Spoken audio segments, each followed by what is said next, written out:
This is Ambition Today. Today we are joined by Byron Reese. He is the publisher of Gigaom and author of the new book, The Fourth Age. This is Ambition Today. These are the entrepreneurs, creators, investors, and builders who ambitiously change to the world. Explore the hardships and heroisms of everyday life while we reveal the key moments to leave behind a lasting legacy. This is Ambition Today with Kevin Siskar. What's up, world? I am Kevin Siskar, and you are listening to Ambition Today.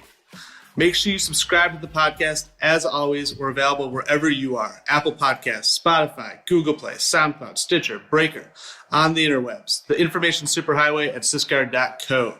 Really, whatever your favorite app is, check it out. Don't forget to subscribe. We now have the Ambition Today A-list. For as little as $3, you can hear the best piece of advice every guest of the show has ever received. Such as last episode when we talked to Matt Mandel. He's the principal at Gigaom Payments and just a serial entrepreneur who started countless companies and has helped them scale over the years. But today I'm really excited. We're joined by Byron Reese. He is the publisher of Gigaom and is the author of the new book, The Fourth Age. Byron, welcome to Ambition Today. Thanks a whole lot for having me. Thank you for coming on the pod. Where are you in the world today? I am in Austin, Texas. Woo! Nice. We are legally required to go woo every time we say Austin, Texas. Hook 'em horns, right? Something like that. Nice. So let's take it back to the beginning real quick. I know we were talking a little bit before the pod. You mentioned, you're from Texas. Where did you tell us a little bit about where you and how you grew up? I grew up really on a farm in East Texas. There was almost nothing notable about it other than how incredibly normal it was in a way.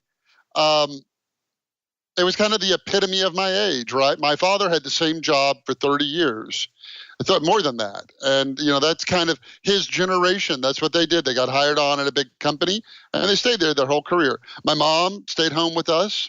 My grandfather on my father's side had the same job for 30 years. Also, in railroads, which is kind of like the big thing when he was coming up. His father before him had the same job for 30 years, operating a steamship that just crossed the river as the westward expansion of the country happened. So I kind of think I come from a long line of people who were the embodiment of their times. And I guess in a way that's what got me into tech, because when I came out of school, I looked around and said, what is the corporate thing or the railroad thing or the westward migration thing that is our time, and it's technology. And that's why I came into technology, and I'm probably in it for more than 30 years now. So yeah, it's interesting though what's different, which is I've started a number of companies and I've sold them and this and that.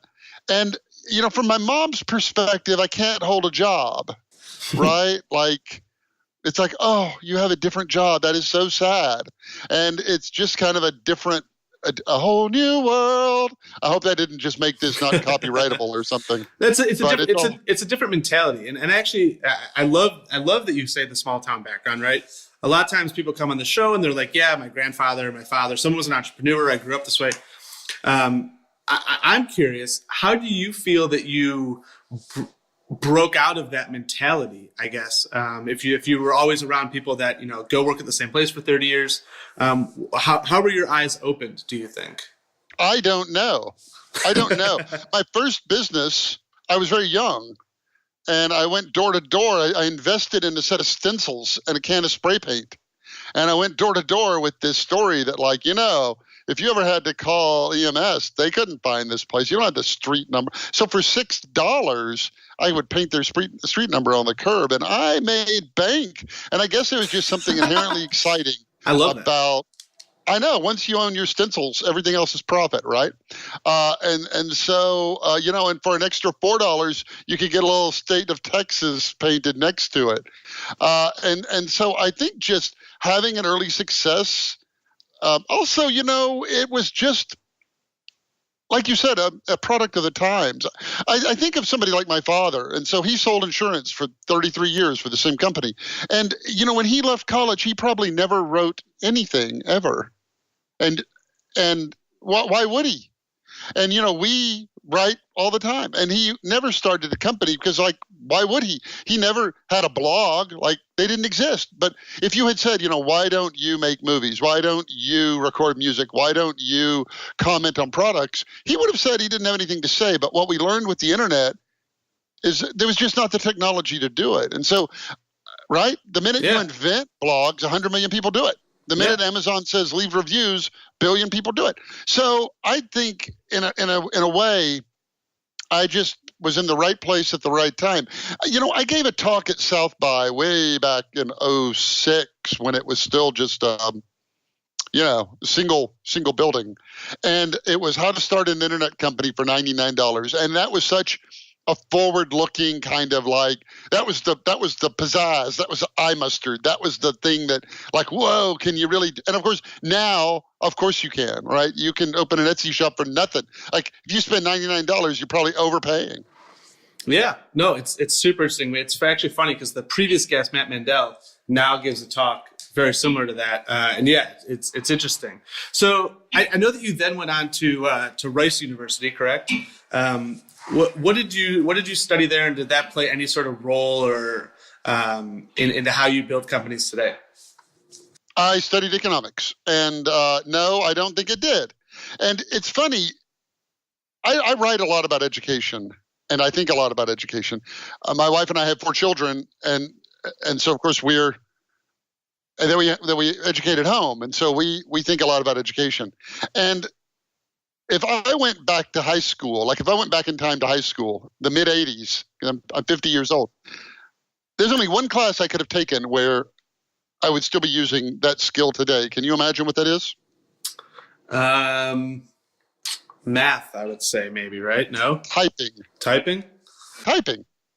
Who would have ever thought that? Anything else like calculus and social studies and geography and all of that. I mean, you use it it's nice to know stuff, but I don't do it in my daily job. I'm not proving algorithms or diagramming sentences or what have you. And so I don't actually think maybe it's just for me. Maybe I was shortchanged. I don't know. But I don't think there's any real mapping. I mean, universities aren't trade schools, and they're not supposed to teach you a trade. You come out of them with, able to learn, but you're not really employable because of that. So what happens next? So you graduate Rice. Take us through the next few years. Moved to the Bay Area to make my fortune. Okay. Do you think? And that was in the early 90s. So you were there right at the. Were you were there for the dotcom boom or right at? I moved there the month that Mosaic was released, and so I remember the Netscape IPO and all of that. I remember the very first. I have every email I've sent, by the way. I have that email still loaded, the very first one I sent, and I feel like it's kind of funny because when I got into computers, it was still when you kind of built your own and you could understand them. I used to work on cars a lot, and I would work on old cars that you could still understand, and so it's funny because when you learn this stuff gradually, you're there when the internet's born, you can kind of keep up with it. I know how an email gets delivered. I know how it finds where it's supposed to go. I know what the letters we type in a URL mean. All of these things that if you just appeared on the scene today, it's all big and complicated. But there was this magic moment where you kind of grew up with it, and each incremental step you could kind of internalize, and it all made sense. And so, I was, again, I think just in the right place at the right time. What made you move to the Bay Area to leave Texas? And that's actually a theme we've started seeing on the show is people taking those journeys to get new experiences, new places. How is that? How is being able to internalize it all and really understand that humans built this? Anyone can really understand it if you just take the time. How has that led you in the future going forward as you built your companies? I mean, I was newly married and had no children and had an opportunity, and like many people would, I moved for that opportunity, and it was a fun place to be. It's really funny because I didn't fly on an airplane until I was 25 years old. And so in a way I had a very provincial upbringing. We never traveled far. I mean, we went to the Grand Canyon for a summer vacation or something like that, but I never traveled much. So it was an exotic locale. It was the equivalent of, I don't know, working in space would be today. It's like California. So tell us a little bit about Hot Data and then your next company, PageWise. Kind of give us the movie montage of these companies here. There's a lesson in my Hot Data experience because we built these browsers, right? I didn't build them, but we had browsers, and they were how you got information. And it dawned on me at the time that none of the programs I use were getting refreshed data from it. So like if one of my friends moved, somehow or another, my address book didn't update, did it? When I, as a salesperson, added a new lead into the system, my lead system, it didn't add all the information about the company. When somebody moved to a different company and changed titles, and so I said, well, that's got to be done. That's got to be done quickly. So this is in 98. And I've got to move fast if I want to do that. So we started a company and we licensed data and we built a set of tools. And it's an object lesson about being too early because 20 years later, my address book still doesn't update when somebody moves, and all of it. And it isn't like nobody wants that. I mean, everybody would love their data to remain current, right? And yet it doesn't. So I had this sense of urgency that I had to solve this problem quickly, or else the opportunity would pass me by, and I was wrong because nobody saw. It's still like a real thing. And then I got into content because I recognized that the internet, that search came about, and you could find stuff. But the interesting thing is when I got into content, there wasn't a lot on the internet. I remember reading an article about the web, and it said there were 40,000 websites. There were 20,000 that were people and 20,000 that were companies. And I was living in California at the time. And so there were 40,000.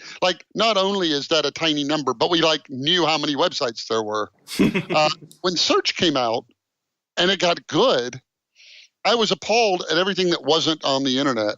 And I said, I'm going to start making content. And I had a thesis that everybody knew something, and you could pay somebody to write about what they already knew about. And you could probably do that at a reasonably subsidized rate because they already know about it. You just need to pay them to write it down. And so I started a company called PageWise that not only figured out what was missing off the internet, but built kind of a lot of algorithms that matched people to content and writers and fact-checking things.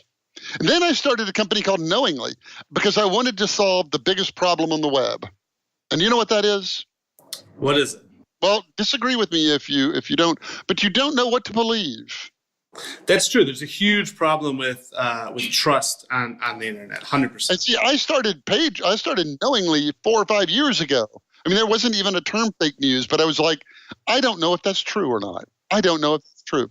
And I had a thesis that there was an objective truth, that you could take every factual claim, the sky is blue, and you could put a footnote next to that and find some sky expert to agree with it, and that sky expert could have credentials, and that you could fact check the web, and that people would pay for that.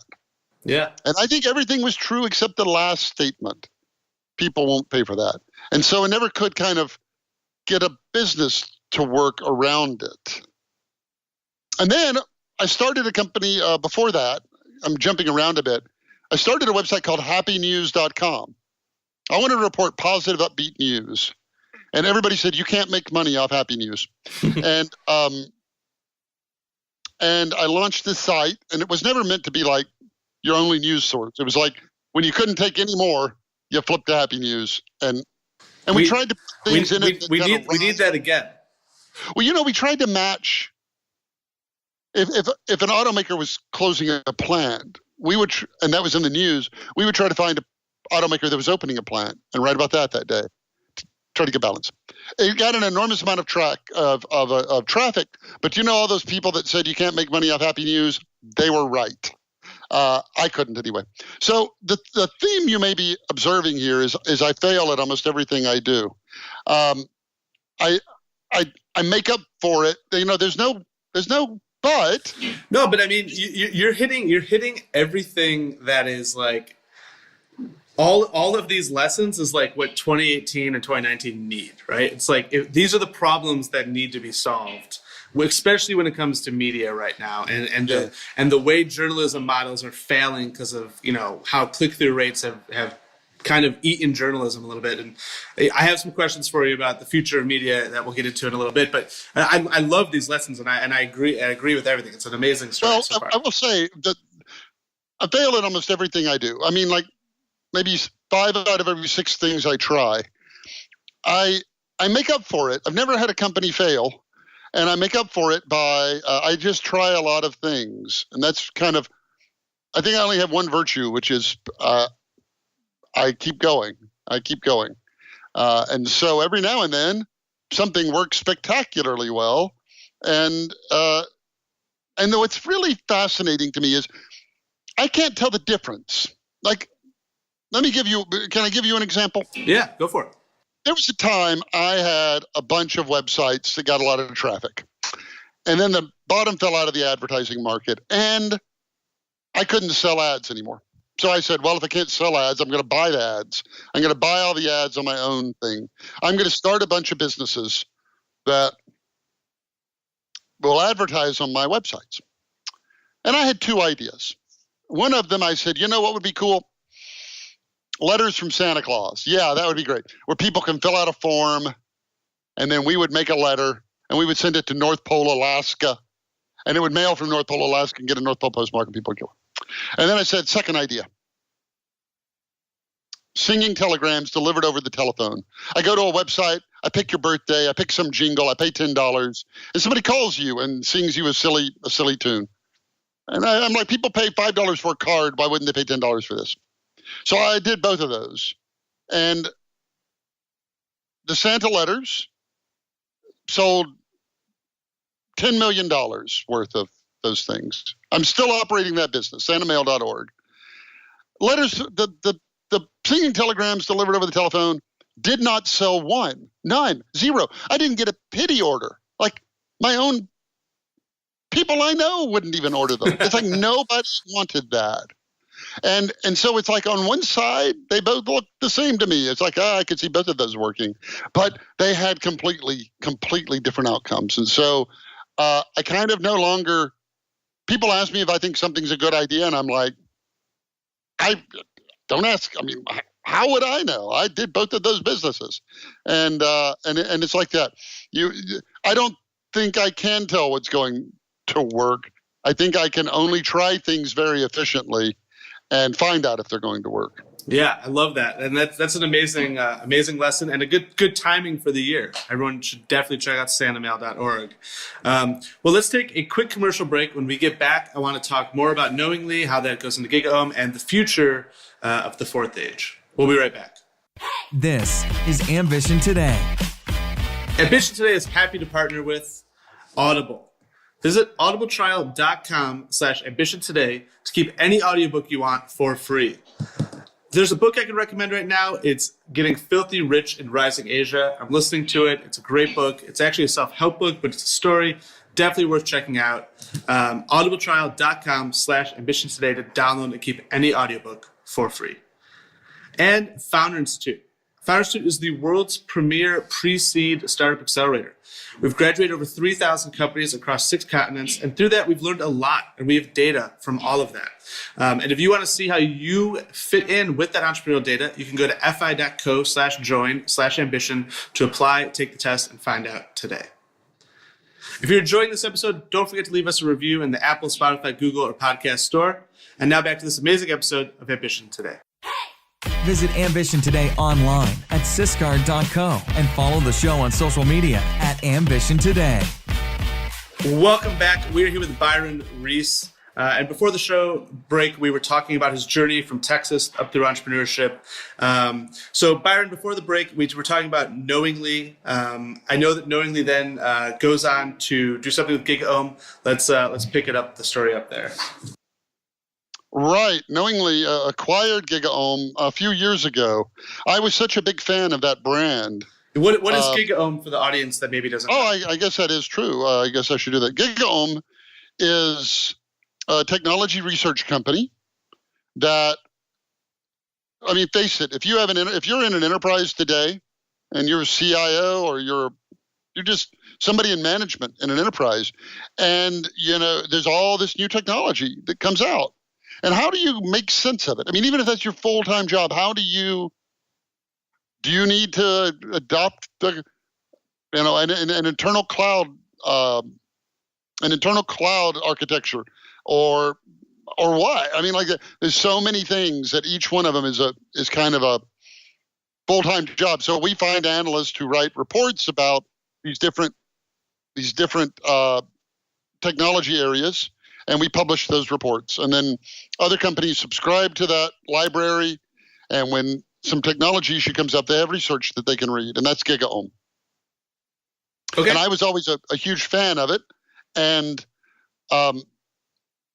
when an opportunity presented itself, we acquired the brand and the website, and kept it going, because I thought it was kind of way too exciting and way too beloved to vanish. And so that is my day job. That's what I spend. It's what I wake up thinking about and going to bed thinking about. And it really is, in a way, kind of a culmination of a lot of media background, a lot of technology background. I write about technology. I get at a very deep level what technology is and why we use it. And it feels kind of like all of that long history I just went through, maybe with the exception of Santa, leads up to that moment of helping usher in this new era of technology and for businesses today. Well, that's a perfect segue to your new book, The Fourth Age, the future of where technology is going. Can you talk us a little bit about your new book and why you wrote it? Have you ever noticed there's these people, the book's about AI. Okay. And have you noticed there are people who are afraid of it? Yes. Elon Musk, afraid of it. And Bill Gates says he's concerned. And the late Stephen Hawking said it could be our last invention. And then you find people who think that's ridiculous. I mean, who really think that's just crazy. A lot of people in AI, by the way, I mean, they just roll their eyes when they hear things like that. And you have to say, these are all pretty smart people. And they may not all be in AI, but they all understand it. So what in the world is different? And that was my journey. That was the first step of my journey. Like, why do they think that? And what I found is that it isn't that they know different things, it's that they believe different things. And I wanted to write a book that explores their beliefs, the beliefs that undergird these positions. I never tell you what I think. I don't hide it. I host a podcast about AI where I talk very plainly. But the point is that the book wasn't about what I think. I didn't want to just be some guy with an opinion saying, you should think like I think. I wanted to be somebody who said, let me ask you 3 simple questions. And based on your answers, I want to talk about is AI going to take all the jobs? Is AI going to turn on us? Is superintelligence going to happen? Can machines ever achieve consciousness? I can tell you kind of I can give you answers to those questions if you can just answer 3 questions for me, and none of the questions have anything to do with technology. And so that's what the book is. It's kind of a philosophy book. I hate to say that because that sounds like chloroform in print, but that's really what it's about. It's about what are we in the end? Why is it that we can do these things we can do, and yet we seem to have such a difficult time building machines to do them? Why? Yeah.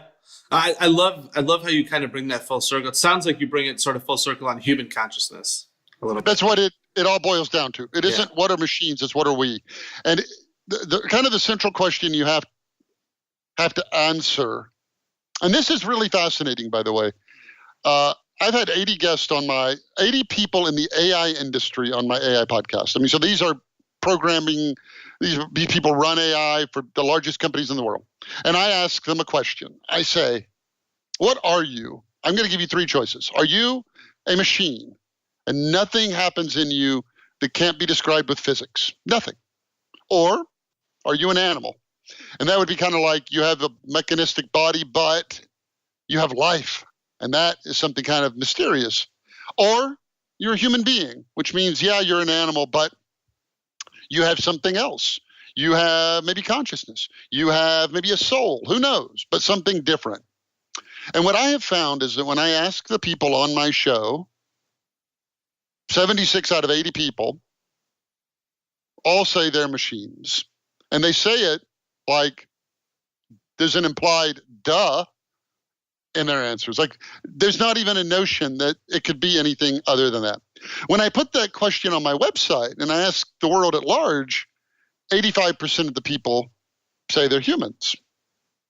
And that is a huge disconnect. People who believe that AI is going to take all the jobs and people that believe AI is going to take over believe it not because they know how to build that. They believe it because they have a very simple assumption that people are machines. And if people are machines, and someday we'll build a mechanical person. And then that mechanical person will get better and better and better and better and better and better and better. And so that's what the book's about. It doesn't ever say, like, what do I think I am? Because nobody's asking me. But my job is to kind of walk through the implications of all of that. Can a machine ever be alive? Well, it depends. What is life? Like, what makes you alive? Right. And so that's what the book is about.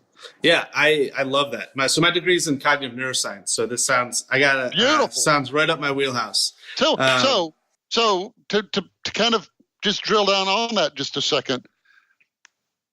The argument against us being machines is we have brains and we don't know how they work. We don't know what a thought is. Right.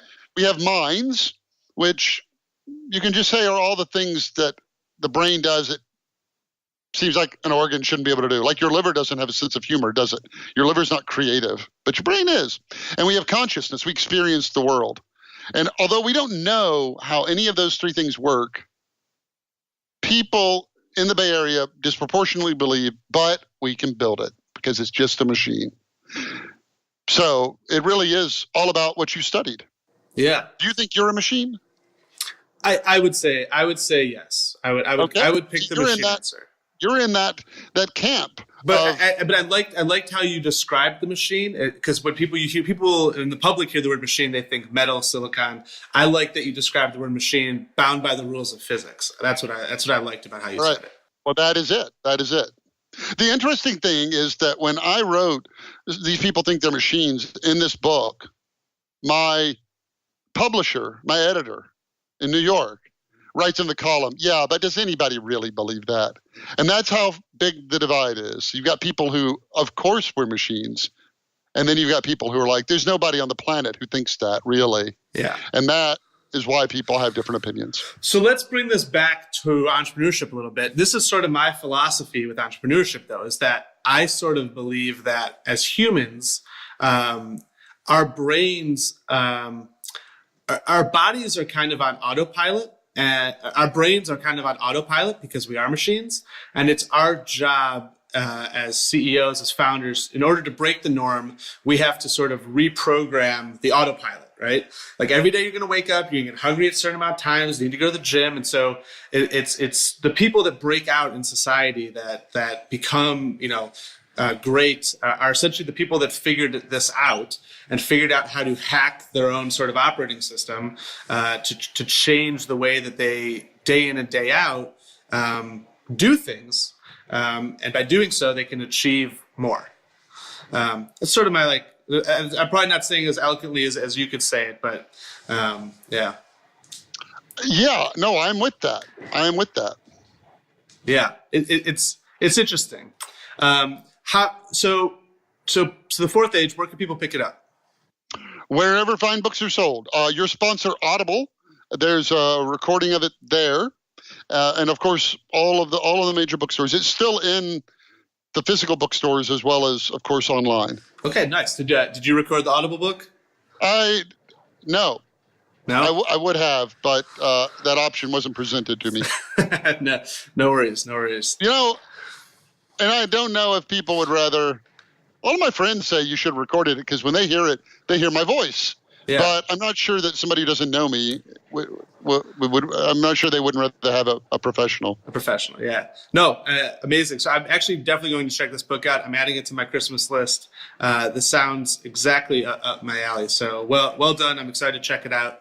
On that note, so where do you see? I want to kind of talk a little bit more about the fourth age, not from an AI perspective, but I think to your media background, right? Talking about trust, talking about other things. I actually read an article. Are you familiar with The Information?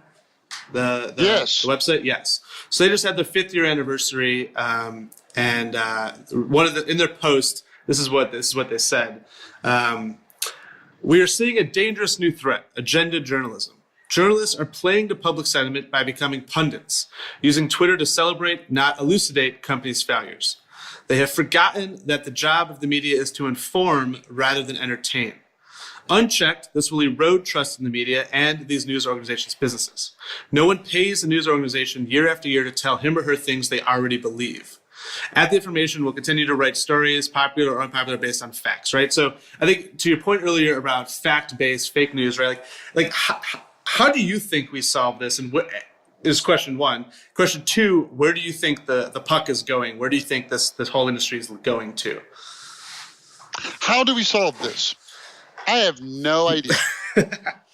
No idea. It's a big problem. Yeah.